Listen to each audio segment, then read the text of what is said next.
Hello, and welcome to part 36 of my Conan Exiles Beginner's Guide and Playthrough. Today's episode is all about the living settlements and bars and barkeepers. Living settlements was just introduced with Age of Heroes Chapter 1. It is a new system that controls the mechanisms regarding worker thralls, or also known as crafter thralls. Essentially, the big thing is instead of them being items you slot into workstations, as they used to be, they are now placeable like fighters. Some of the pros of the new system are you can gear up workers. Your base should, in theory, be more lively. The thralls give area of effect bonuses, which I'll explain later. Um, you can have multiple subclasses of the same type, such as smiths at workstations. You need fewer workers because of the area effect, and your workers can help defend your base during a raid instead of being easily kidnapped. Some of the cons are workers are no longer easily movable. You used to be able to just take them out of your workbenches, throw them on your mount, and go over to your new base. They're no longer tradable once placed in the world. They count against your follower limit. They can die if they wander into danger or if your base gets raided, and they're not always at their workstations. And that's one of the biggest complaints is um, they even if you anchor them to a workstation, they will eventually wander off. Looks like we got a dead shellback that wandered in. Um, but yeah, you can see most of the workstations are empty.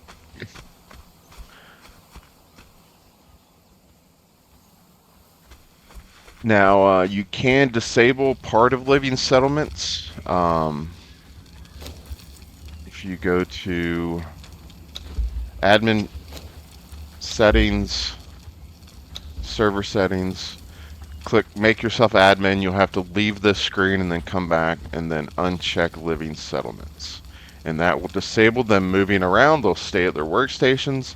The whole area of effect thing will still work as far as reaching other stations that they're not anchored to. But let me show you what the base looked like right before I enabled living settlements. So I've just placed out all my crafters after the Age of Heroes update. I've been waiting to place them down given all the issues we had initially. But we've gotten the hot fix and it's been a couple weeks, so things seem to have settled down.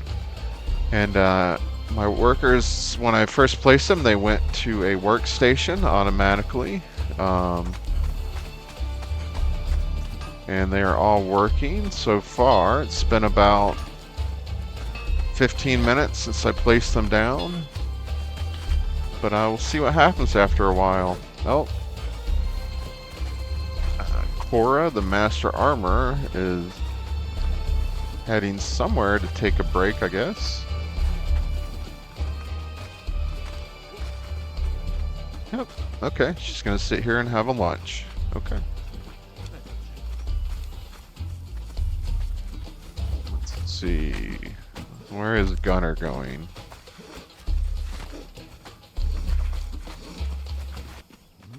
Such a pretty sight. Tidy books and coffers, graved with glittering gold. Where are you going, Gunner? Very suspect coming into the treasure room.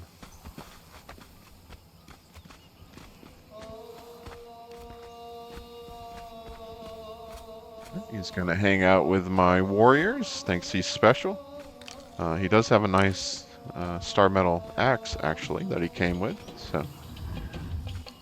But yeah, so that's what it looked like when I first placed them and got them started. They were working for a while, and we'll check in later and see what they're up to. All right, back to the base as it looks right now, and I want to show you the process of setting down a new worker. So once you've captured a worker, knocked it out, put it on your wheel of pain, and converted it, it'll go into your inventory as an item that you can store or you can place it into the world. So I have a smelter here, Larathiel. So I'm going to place her down. And she will automatically walk to a workstation. One of the big things is you can dress your workers now, give them weapons. They usually will come with one that's probably not very good.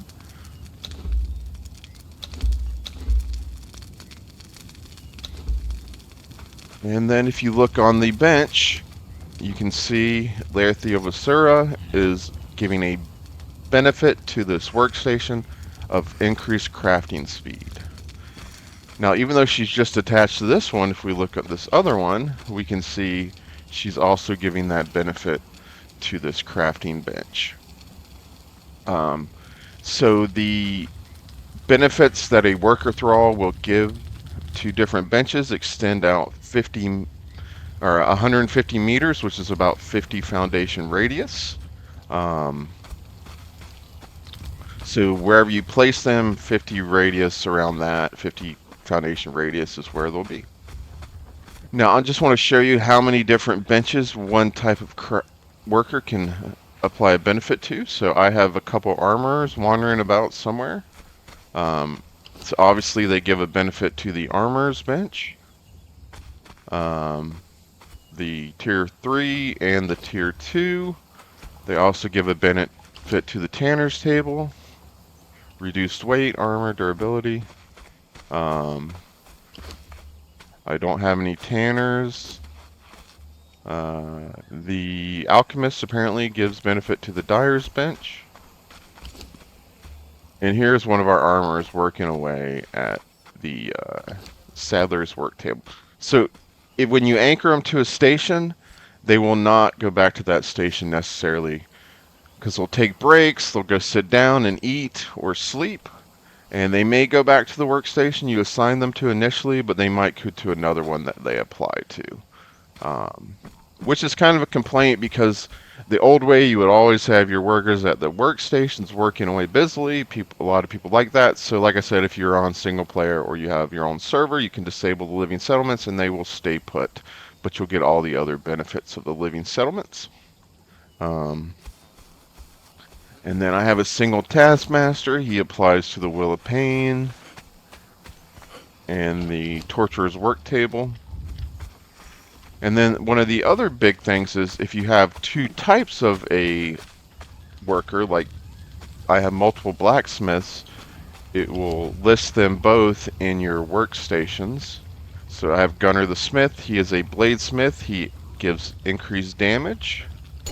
And then I also have Cole Arak. He is a edgesmith. He gives increased armor penetration. So you can decide which one you want to use before you craft.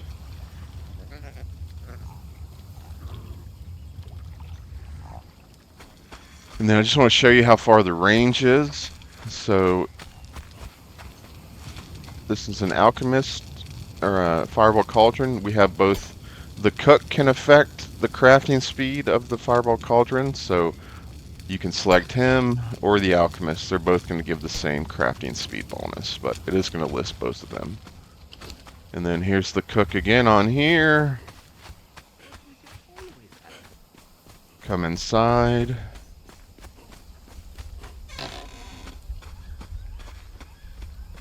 Go all the way back to the kitchen.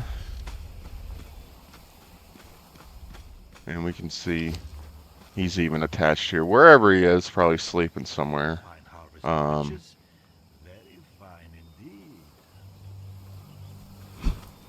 So the only thing you need to do besides placing your workers is give them some places to sit so they can pretend to eat, and give them some beds so they can pretend to sleep. You don't actually have to give them food or anything to keep them alive. But let's see if we can find any of them around here.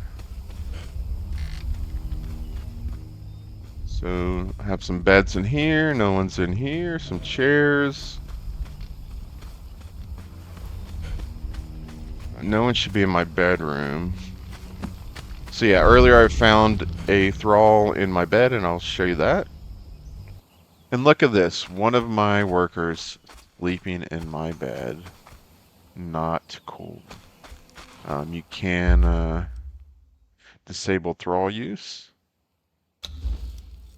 So, I guess it doesn't kick them out right away.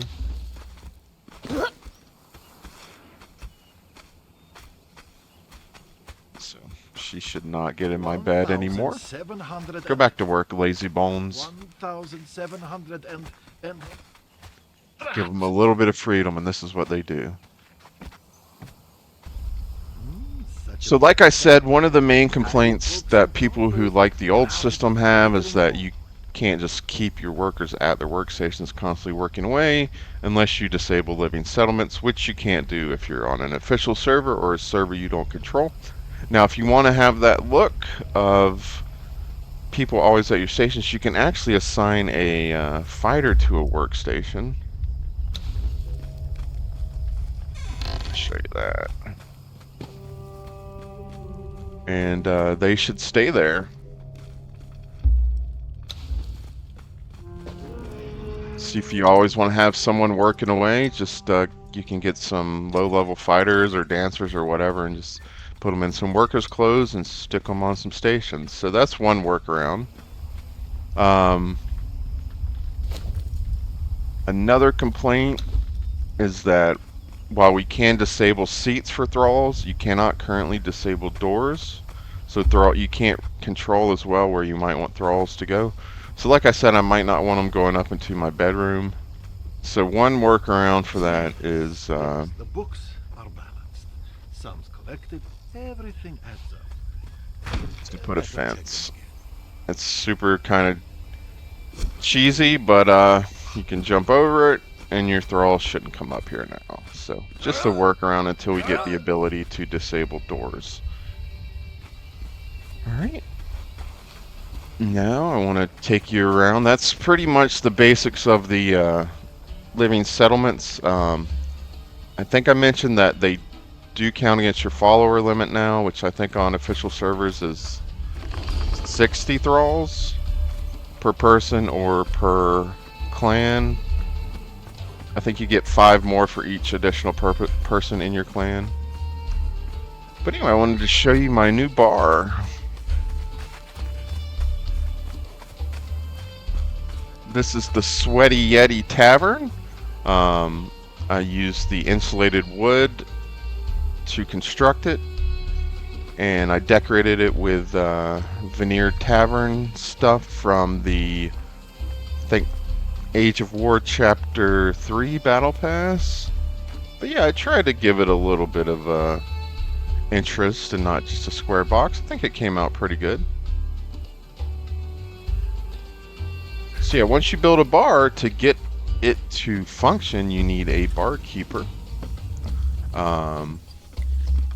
Barkeepers can be captured or can be acquired in 2 ways. One is by doing a purge, and at the end you'll get keys, and there'll be cages where you can free NPCs, and one of those might be a bartender. The other way is there are now cages and jailers around the map on the exile lands at big camps, so you can go there and there's a chance that you can get a barkeeper out of the cages there.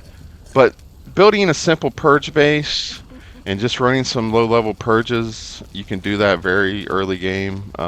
That's probably a quick way to get a barkeeper. So anyway, once you have a barkeeper,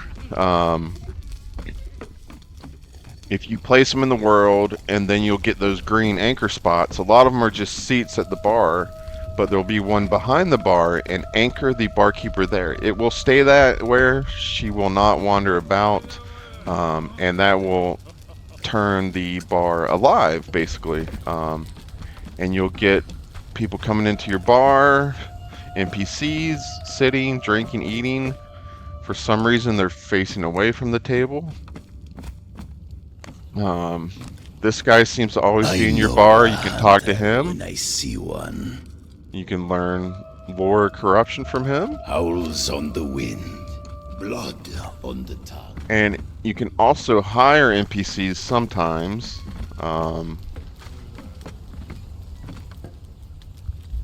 See, you can hire this dancer. So for 50 gold, and now she is working in my bar.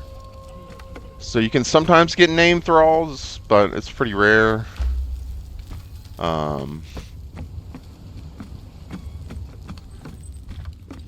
Then we have one of my edge smith over here having some lunch.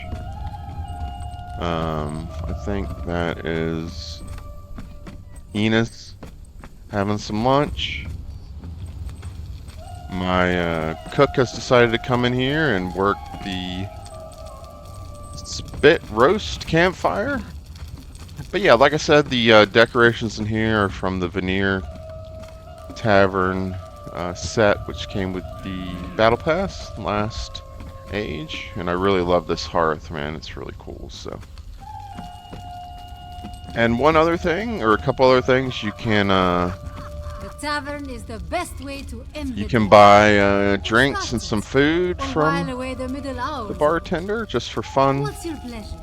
And then you can enlist contacts. So the only contact in the game right now is Iskar the Sellsword. And for him to show up on your barkeeper's contacts, you need to free him after a purge out of a cage. And once you've done that one time, you can hire him at your bar. And then that he should show up. Maybe.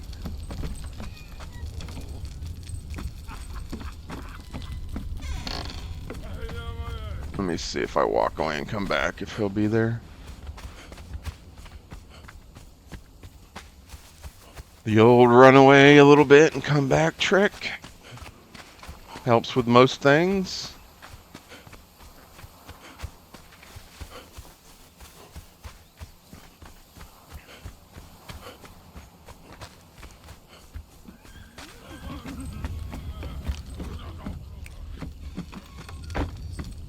Well, he's not showing up for some reason, but he is a particularly tall NPC, and you can buy different supplies to help you raid people, or defend against raids, or defend against purges for gold.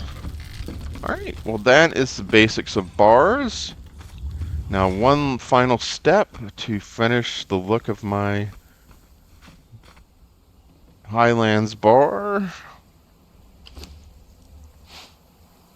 I got this Frost Giant bodyguard when I did the Temple of Frost. Put this guy down. And now we have a Frost Giant as the bouncer for our bar. So there you go. That is the basics of living settlements and bars and barkeepers. In the future, they'll probably add additional contacts to the bars, and like I said, the ability to make doors inaccessible to your thralls. So thanks for watching. If you liked the video, please hit the like button, subscribe to the channel, and stay tuned next time when we will do the Wine Cellar Dungeon. Have a good day.